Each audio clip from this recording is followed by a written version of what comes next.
What is extinction in classical conditioning? Take this example here. The last time he ate popcorn, Bill chipped a tooth on an unpopped kernel. Now before he eats popcorn, he carefully checks the bowl for unpopped kernels. If you want to take a second and pause the video and fill in the four-part paradigm here, go ahead and do that now, because in a moment I'll be switching to the answers here.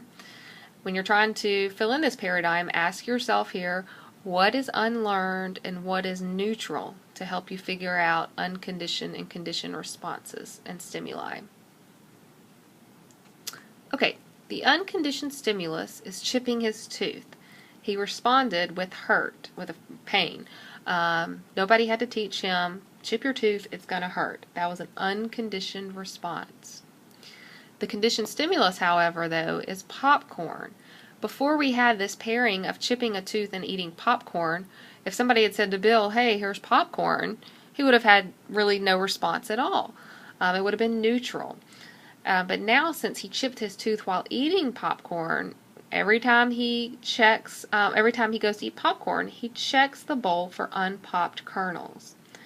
Well, let's say this is getting to be a little bit annoying, that every time that we get ready to sit down and eat popcorn, Bill has to go through the bowl and check for unpopped kernels.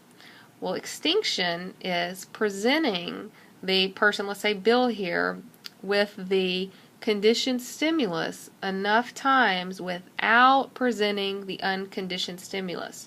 So for extinction to occur, Bill would have to eat popcorn enough times without chipping his tooth for extinction to occur. If we go back to Pavlov's dog example, Pavlov's dogs would need to be presented the tone enough times without being presented food as well. So over time, the dogs would quit salivating to the sound of a tone, just as over time we would expect Bill to stop checking the bowl for unpopped kernels every time he's presented with popcorn.